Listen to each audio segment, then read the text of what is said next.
Hey everyone, welcome to revision Mantra YouTube channel. इस वीडियो में हम 1 जून से लेकर 10 जून के बीच जो भी करंट अफेयर नेशनल इंटरनेशनल या फिर साइंस टेक्नोलॉजी वाले जो भी इंपॉर्टेंट हुए हैं वो हम डिस्कस करने वाले हैं। इसका काफ़ी डिटेल में मैंने पीडीएफ बनाया हुआ है। इसका पीडीएफ आपको हमारे टेलीग्राम चैनल पर मिल जाएगा। और उससे पहले आप हमारे budget, economic survey, national family health survey, जो भी मैंने डेटा वाले पोर्सन है जहाँ हम बोलते हैं अधिकांशतः एग्जाम में, वो मैंने काफ़ी डिटेल में बनाया हुआ है, तो आप देख सकते हैं। चलो डिस्कस करते हैं आगे। जून का ये 1 से 10 तारीख तक के बीच है। मैं इस जून के सारे करंट अफेयर बीपीएससी के लिए जो अपकमिंग एग्जाम है या जो भी है उसमें आने वाले जो इंपॉर्टेंट करंट अफेयर हैं, बिल्कुल यहाँ से क्वेश्चन आएगा ही एग्जाम में।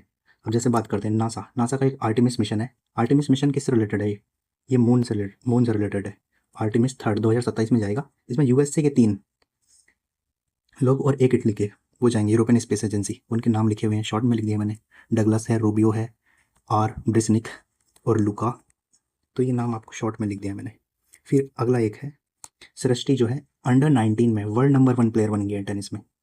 ओके, सृष्टि जो बेंगलोर से बिलोंग करती है। फिर प्रोजेक्ट गंगा। प्रोजेक्ट गंगा किससे रिलेटेड है?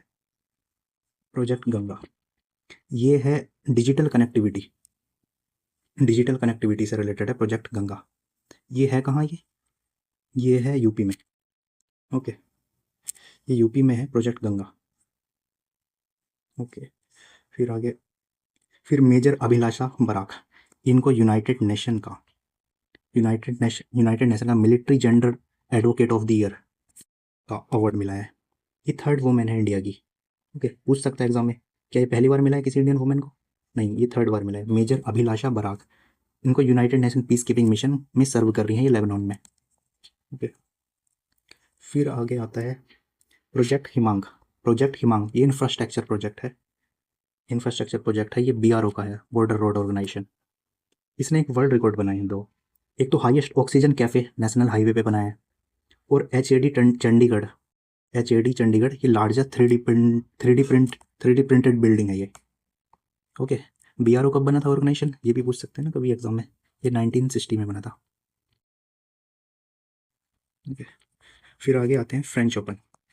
ये क्वेश्चन एग्जाम में बहुत ज़्यादा पूछा जाता है, बट इस बार जो पुराने जो लोग जीत रहे थे प्लेयर्स, इस बार कुछ नए नेम देखने को मिलेंगे आपको।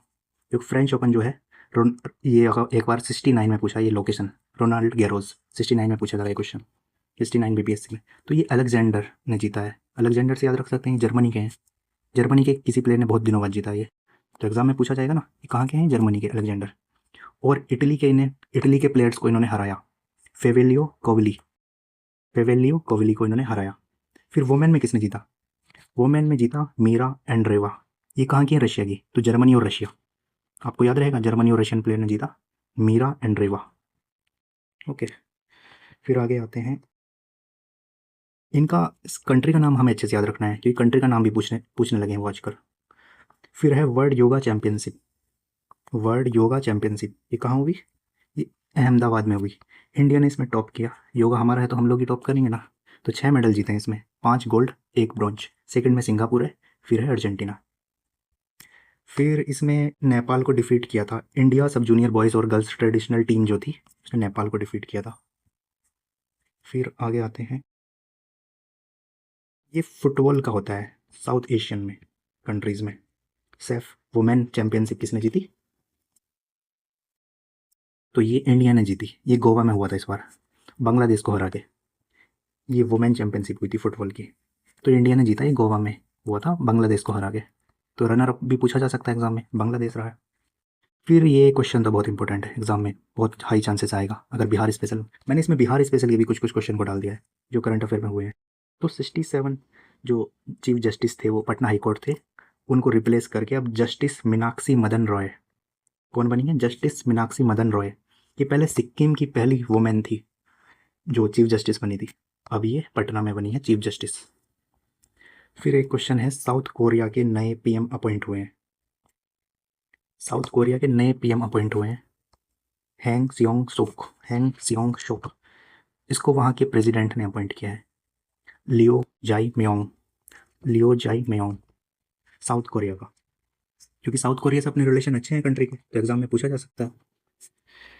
फिर आगे आते हैं, एक सेकेंड। हाँ, operation delta Hunt. Operation delta Hunt, ये काफ़ी कंफ्यूजिंग वाला क्वेश्चन बनाया जा सकता है।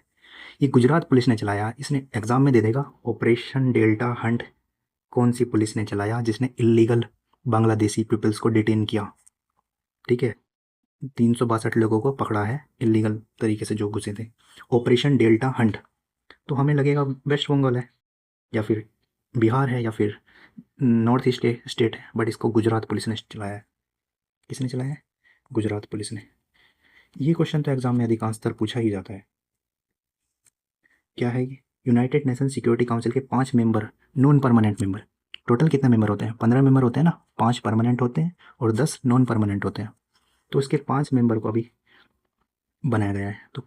तो हमें याद करने का तरीका क्या होता है? अगर हम इनको कॉन्टिनेंट वाइज याद करेंगे तो हमें याद रहेगा।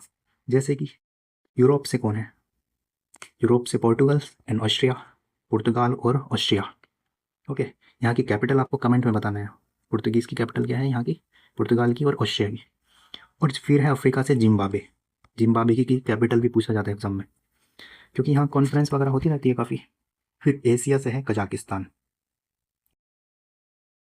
ओके, और फिर है ट्रिनाड एंड टबागो, ये है कैरिबियन कंट्री। यहाँ भी यहाँ इंडियन काफ़ी रहते हैं। और इनका जो टेन्योर स्टार्ट होगा 1 जनवरी 2027 से स्टार्ट होगा 31 जनवरी के बीच तक, 31 दिसंबर 2028 तक। 2 साल के लिए नियुक्त होंगे ना ये। तो इन्होंने रिप्लेस किसको किया है? डेनमार्क, ग्रीस, पाकिस्तान, पनामा और सोमालिया। ये किर्गिस्तान है। ये 5 मेंबर जो अपॉइंट हुए हैं एशिया से। ओके, फिर आगे आता है नेशनल पंचायत अवार्ड। इसमें एक क्वेश्चन बन जाता है, नेशनल पंचायत अवार्ड जो है उसका विनर कौन है? इस अवार्ड को नानाजी देशमुख सर्वोत्तम पंचायत सतत विकास पुरस्कार भी बोलते हैं। ओके, सबसे जो फर्स्ट पे मिला है अवार्ड वो है न्यू नपम। ये सोनितपुर, ये असम की है पंचायत। न्यू नपम कहाँ का है? असम का है ये। फिर बिहार के एक रोहतास जिले की पंचायत को मिला है सेकंड पर। एग्जाम में पूछा जाएगा फर्स्ट मिला है या थर्ड मिला है, ये सेकंड पर है। और क्या है? तेलकप, तेलकप पंचायत का नाम। फिर एक आगरा की पंचायत है यूपी में। ओके, फिर आगे बात करते हैं नॉर्वे चेस चैंपियनशिप। ये किसी इंडियन ने पहली बार जीती है। आप देख सकते हो कितने बड़े बड़े प्लेयर हुए हैं चेस में, अभी तक किसी ने नॉर्वे चेस चैंपियनशिप नहीं जीती थी। ओके, ये किसने जीती है? ये आर प्रज्ञानंद, आपको पता ही होगा, काफ़ी कम एज है इनकी भी। और ये जर्मनी के वेंसेट केमर को हरा के फाइनल में जो है वेंसेट केमर्स को इन्होंने हराया है। और फिर ये वुमेन में किसने जीती है? एग्जाम में पूछा जाएगा ना। ये जीती है वुमेन में बीबी सारा आशोबयाबा। बीबी सारा आशोबयाबा, ये है कजाकिस्तान की प्लेयर। मैं लिखना भूल गया, मुझे याद है, लेकिन कजाकिस्तान की प्लेयर है ये।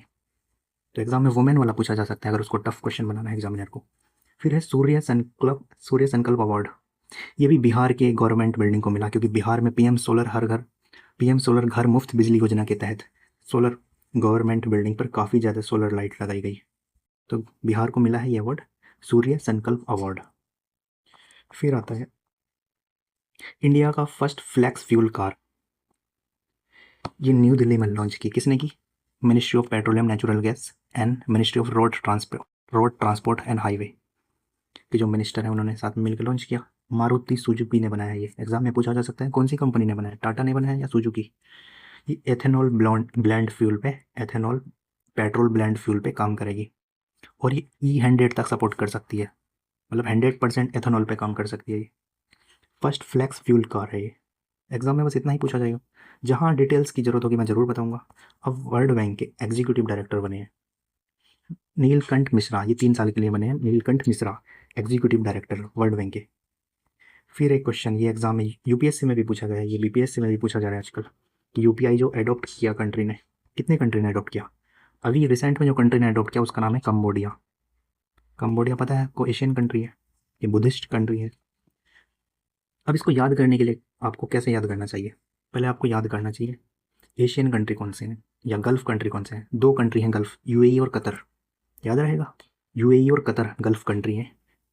फिर साउथ एशियन कौन से हैं जो अपने सार्क कंट्री के मेंबर भी हैं? नेपाल, श्रीलंका, भूटान, ये सारे सार्क कंट्री के मेंबर्स हैं। ओके, फिर अफ्रीकन कंट्री एक मॉरिशस, मॉरिशस से अपने रिलेशन काफ़ी अच्छे रहते हैं, तो मॉरिशस एक कंट्री ने अडॉप्ट किया है। फिर है south east Asian country Singapore and Cambodia भी लेटेस्ट बना है, ये 9th नंबर का है। फिर यूरोप में एक फ्रांस कंट्री ने अडॉप्ट किया हुआ है यूपीआई को इंडिया के। फिर आगे आते हैं, 100th नंबर का भी रामसार साइट बना है। ये क्वेश्चन एग्जाम में फंसाने वाला पूछ सकते हैं कि जयप्रकाश नारायण बर्ड सेंचुरी या सुरहाताल, ये क्या बिहार में लोकेटेड है? ये 100th नंबर का बना है, एग्जाम में पूछ लेगा ना कि जयप्रकाश नारायण बर्ड सेंचुरी कहाँ है, ये बलिया में है। जयप्रकाश नारायण बर्ड सेंचुरी बलिया में है, ये 100th नंबर की साइट से। फिर सबसे ज़्यादा रामसार साइट कौन से कंट्री में? यूके में है, फिर मैक्सिको में है, इंडिया 3rd पे आ गया है। एग्जाम में एक फैक्ट बनेगा कि इंडिया की रैंक 7 है या 6 है, हमें याद होना चाहिए इंडिया की रैंक 3rd है। क्योंकि मैं आपको ये भी, आपको सोचना कैसे है करंट अफेयर पढ़ते हुए, ये भी तो मैं बता रहा हूँ ना कि क्या बनेगा क्वेश्चन, कहाँ से क्वेश्चन आता है। तो इंडिया की रैंक जो 3rd है। बीपीएससी में तो रैंक इंडेक्स काफ़ी पूछे जाते हैं। और इंडिया में कौन सा कंट्री है, स्टेट है इंडिया में कौन सा? इंडिया में तमिलनाडु है सबसे ज़्यादा, फिर है यूपी। तमिलनाडु में लगभग 20 साइट बन चुकी हैं और यूपी में 13 हो गए हैं। बिहार में कितने हो गए? बिहार का मैंने एक सेपरेट वीडियो रामसार साइट पर बनाया, वो आपको जाके देखना है। बिहार के 6 साइट हो गए हैं। और आपको कमेंट में लिखने हैं बिहार के कौन कौन से रामसार साइट हैं। ओके, फिर आगे चलते हैं। फिर सिंगापुर ओपन टूर्नामेंट, ये बैडमिंटन में होता है, आपको पता होगा। 2 प्लेयर हैं डबल्स में, काफ़ी कमाल कर रहे हैं। एक तो चिराग शेट्टी एंड सात्विक सिराज, इन दोनों के नाम आपको याद होने चाहिए। इन्होंने इंडोनेशिया के प्लेयर को हराया है। सिंगापुर ओपन टूर्नामेंट्स को इन्होंने जीत लिया है। ठीक है, फिर आगे आता है, फिर 27 chief naval staff of Indian army, ये किसको बनाया गया है? ये एडमिरल कृष्णा स्वामीनाथन को बनाया गया है। ओके, दिनेश कुमार त्रिपाठी को इन्होंने रिप्लेस किया, एडमिरल कृष्णा स्वामीनाथन। ओके, फिर आगे आता है, इंडिया के साथ अभी, इंडिया ने ओमान के साथ अभी CEPA कॉम्प्रिहेंसिव इकोनॉमिक पार्टनरशिप, ये बहुत सारे कंट्री के साथ हमने साइन किया हुआ है। ऑस्ट्रेलिया के साथ किया हुआ है, यूएई के साथ, तो ओमान के साथ इंडिया ने साइन किया हुआ है अभी कॉम्प्रिहेंसिव इकोनॉमिक पार्टनरशिप। ये मोबिलिटी, हेल्थ, सिक्योरिटी, इन सब से डील करेगा और जीरो ड्यूटी हो जाएगी 99.38% इंडियन ट्रेड वैल्यूज़ पर। टोटल जो भी ट्रेड हो रहे हैं उस पर जीरो ड्यूटी हो जाएगी। और ये फैक्ट में कब आएगा? एक बार ये क्वेश्चन एग्जाम में पूछा गया है इस टाइप का। यूएई के साथ जब डील हुई थी ना, तो ये पूछा था कि इफेक्ट में कब आएगा, तो 1 जून 2026 को ये इफेक्ट में आएगा। 1 जून 2026, क्योंकि मुझे PYQ के जो भी क्वेश्चन है बीपीएससी में आए हुए वो सारे याद हैं, मैं अच्छे से आपको बता पाऊंगा कि कौन सा क्वेश्चन आता है, कहाँ से क्वेश्चन आ रहे हैं। अभी यूएई का, अभी जो ओमान के साथ हमारा ट्रेड है कितना है? लगभग $10 बिलियन के करीब है। टारगेट कितना है? 20 करना है, डबल करना है नेक्स्ट 5 ईयर में। फिर एक मैंने ऐड कर दिया है, इंडिया का यूरोपियन यूनियन के साथ जो ट्रेड डील हुई है, मदर ऑफ ऑल डील बोलते हैं, ये 27 जनवरी 2026 को ऑफिशियली कंक्लूड हुई थी, जिसमें इंडिया की 141 सर्विस को हम सर्विस डिलीवरी कर सकते हैं यूरोप में, और हमने अलाउ किया है यूरोप की 102 सर्विसेज। ओके, 2007 से बात चल रही है इसको नेगोशिएशन की, बट 19 साल लग गए इसको कंप्लीट होने में। ओके, फिर आगे आता है इन्वायरमेंट डे। इन्वायरमेंट डे हम 5 जून को सेलिब्रेट करते हैं। UNEP के लिए इम्पोर्टेंट एजेंसी होती है। तो इस साल की थीम क्या है? एग्जाम में थीम पूछी जाती है, inspired by nature for climate for our future. Rhyming बन रही है, inspired by nature for climate for our future. Host country पूछा जाता है अजरबैजान, अजरबैजान इसकी होस्ट कंट्री है। और ये सेलिब्रेट क्यों किया जाता है? सबसे पहले 1972 में स्टॉकहोम कॉन्फ्रेंस हुई थी, United nation conference on human environment. तो ये जो कॉन्फ्रेंस हुई थी, फिर इसके बाद ये इस कॉन्फ्रेंस को सेलिब्रेट करने के लिए 1973 में सबसे पहली बार सेलिब्रेट किया गया। एक बार होस्ट इसको इंडिया ने भी किया 2018 में। तो इस बार होस्ट कौन है? अजरबैजान। ओके, थीम आपको याद रखना है बिल्कुल अच्छे से, होस्ट कंट्री भी पूछा जा सकता है। फिर एक चीज़ और है, नेशनल ई विधान एप्लीकेशन। ठीक है, ये अभी वेस्ट बंगाल जो है MOU साइन किया है, ये 33 लेजिस्लेटिव असेंबली बन गया है जिसने इसको ज्वाइन कर लिया है। क्या विज़न है? 1 nation 1 application for legislative governance. जो लेजिस्लेटिव गवर्नेंस है उसमें यूनिफॉर्मिटी लाने के लिए है। ओके, नेशन ई गवर्नेंस ई विधान एप्लीकेशन 33 बनाया है वेस्ट बंगाल। एग्जाम में पूछा जाएगा कि कौन सा मेंबर अभी बनाया स्टेट। फिर है national yoga day. National yoga day इस बार जो मुख्य कार्यक्रम है, जिसका जो मेन प्रोग्राम जो है कलकत्ता में ऑर्गेनाइज किया जाएगा वेस्ट बंगाल में। इसकी थीम क्या है? स्वास्थ्य वृद्धावस्था के लिए योग। ओके, स्वास्थ्य वृद्धावस्था के लिए योग इसकी थीम है इस बार। ओके, कौन सी मिनिस्ट्री इसको सेलिब्रेट करती है? मिनिस्ट्री ऑफ आयुष, आपको पता होगा, मिनिस्ट्री ऑफ आयुष। लेकिन 25 दिन पहले कुछ प्रोग्राम ऑर्गेनाइज कराए गए, योगा महोत्सव, योग महोत्सव, वो कहाँ किए गए? एग्जाम में ये पूछा जाएगा इस बार। योग महोत्सव जो कराएगा, कहाँ कराएगा? खजुराहो का जो टेम्पल है एमपी में, खजुराहो, ये स्पेलिंग मिस्टेक होगी, खजुराहो के जो टेम्पल्स हैं एमपी में, वहाँ ऑर्गेनाइज किया जाएगा योग महोत्सव 25 दिन पहले। फिर आता है एक थीम, ये है 18th ब्रिक्स, 18वां ब्रिक्स समिट जो है इंडिया होस्ट करेगा। कब करेगा इंडिया? 2026 में, जो 18वां। और 17वां किसने होस्ट किया था? रियो डी जेनेरियो, कहाँ है? ब्राज़ील में। ओके, इसकी अब जो इंडिया होस्ट करेगा तो बहुत सारी मीटिंग होगी। आपको इंपॉर्टेंट मीटिंग के नाम याद रखने हैं, जैसे कल्चरल वर्किंग ग्रुप मीटिंग, ये कहाँ होगी? वाराणसी में, बनारस में होगी ये। कल्चरल वर्किंग ग्रुप की जो मीटिंग होगी वो बनारस में होगी। फिर building for resilience, innovation, cooperation and sustainability, इसके 4 पिलर हैं थीम के। थीम याद करनी है आपको इसकी, क्या है? Resilience, innovation, cooperation, sustainability. Okay, इसकी मीटिंग कहाँ हो रही है? कल्चरल वाली बनारस में। और 70th वाला का थीम क्या था? मिनट, 70th वाली की थीम है स्ट्रेंथनिंग ग्लोबल साउथ कोऑपरेशन, ये ग्लोबल साउथ है जीएस से। Strengthening global south cooperation for more inclusive and sustainable governance. Global south के साथ हमें कोऑपरेशन करना है, स्ट्रेंथन करना है, इंक्लूसिव बनाना है, और सस्टेनेबल गवर्नेंस आनी है। ओके, फिर आगे आते हैं। फिर है एक लोकायन, लोकायन 26, ये क्या है? ये हमारी ट्रांस अटलांटिक की यात्रा है, जो किसने कंप्लीट की है? आईएनएस सुदर्शन। एग्जाम में पूछा जाएगा कौन सा आईएनएस से की है? आईएनएस सुदर्शन। और ये कोची से स्टार्ट हुआ था, 20 जनवरी को स्टार्ट हुई थी 2026 में। इसने 13 कंट्री में गया, ये 13 नेशन में, और 4 कॉन्टिनेंट में गया ये। ओके, बस एग्जाम में इतना याद रखना, आईएनएस सुदर्शन ये ट्रांस अटलांटिक यात्रा है। ओके, और लोकायन, लोकायन 26 का संबंध किससे है? एग्जाम में ये पूछा जाएगा ना, लोकायन 26 का संबंध किससे है? फिर है साइप्रस। साइप्रस ने भी इंटरेस्ट शो किया है, वो ब्रह्मोस मिसाइल को खरीदेंगे। कोमिकोजे ड्रोन जो इंडिया के हैं, इंडिजिनियसली डेवलप, इसको खरीद सकते हैं। ब्रह्मोस उससे पहले कौन से 2 कंट्री ने खरीदी है? फिलीपींस ने, वियतनाम ने। फिलीपींस और वियतनाम, फिलीपींस ने पहले खरीदी थी, फिर वियतनाम ने खरीदी। इंडिया का डिफेंस एक्सपोर्ट काफ़ी बढ़ रहा है आज के टाइम पे। ओके, जो एक्सपोर्ट कर रहे हैं वो हम कर रहे हैं पीएसयू से 55%, और प्राइवेट कर रहा है 45%। कौन से कंट्री को हम कर रहे हैं? तो एग्जाम में ये भी पूछा जाएगा ना, डेस्टिनेशन कंट्री कौन सी है हमारी? तो ये यूएस से है। देखो, हम यूएस से हम वेपन खरीद भी रहे हैं, बट काफ़ी वेपन हम उसको एक्सपोर्ट भी करते हैं जो। ओके, फिर फ्रांस है, फिर अर्मीनिया है, फ्रांस, अर्मीनिया। तो डिफेंस एक्सपोर्ट जो है हमारा 23-24 में कौन से थे top country? USA, France, Armenia. Exam में ये क्वेश्चन फंसाने वाला हो सकता है, क्योंकि यूएसए से हम इंपोर्ट करते हैं चीज़ें, बट अगर वहाँ एग्जाम में दे दिया कि हाँ टॉप कंट्री कौन सा है, तो वो यूएसए है। और 2014 में ये 886 करोड़ रुपये था ये। अब देख सकते हैं कितना ज़्यादा बढ़ा है ये। अब कितना है? 38,424 करोड़, 38,424 करोड़। 2029 तक का टारगेट है 50,000 करोड़ करना है इंडिया को। कितना करना है? 50,000 करोड़ करना है।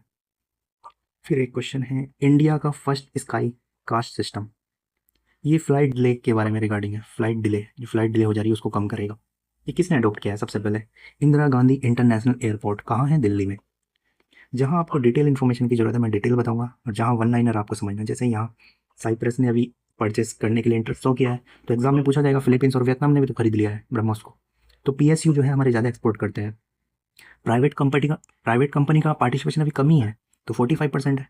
और अभी आज के टाइम में 25-26 में 38,448। तो जहाँ डिटेल की जरूरत है मैं आपको बहुत अच्छे से डिटेल में बताऊंगा इस। फिर 48 वाइस चीफ नेवल स्टाफ।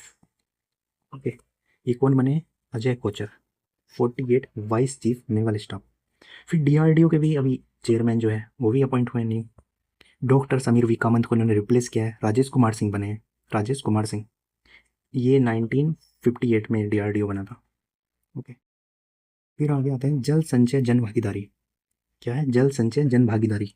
ये 2024 में स्टार्ट हुआ था मिनिस्ट्री ऑफ जल शक्ति के द्वारा इनिशिएटिव। तो इसमें टॉप कौन से ने किया है? ये अर्बन एरिया के लिए था, ये वाटर कंजर्वेशन में ये रायपुर ने किया है टॉप, रायपुर सिटी ने। फिर 4th लेवेंडर फेस्टिवल, ये जम्मू कश्मीर में मनाया गया है। इसके लिए मिशन होता है एरोमा मिशन। क्या होता है? Aroma mission. फिर आगे आता है ऑपरेशन शेरोवाली, ये कहाँ हुआ है? ऑपरेशन शेरोवाली जम्मू कश्मीर के राजौरी डिस्ट्रिक्ट में हुआ है, ऑपरेशन शेरावाली। क्या है operation Sherawali? Jammu Kashmir police, Indian army, CRPF, counter terrorism के लिए है, टेररिज्म के लिए है ना। फिर स्वनिधि स्कीम है, स्वनिधि की 6 साल के लिए, 6 साल हो गए इसको, 2021 जून में लाया गया था, जून 2020 में इसको लाया गया था, 6 साल इसको कंप्लीट हो गए।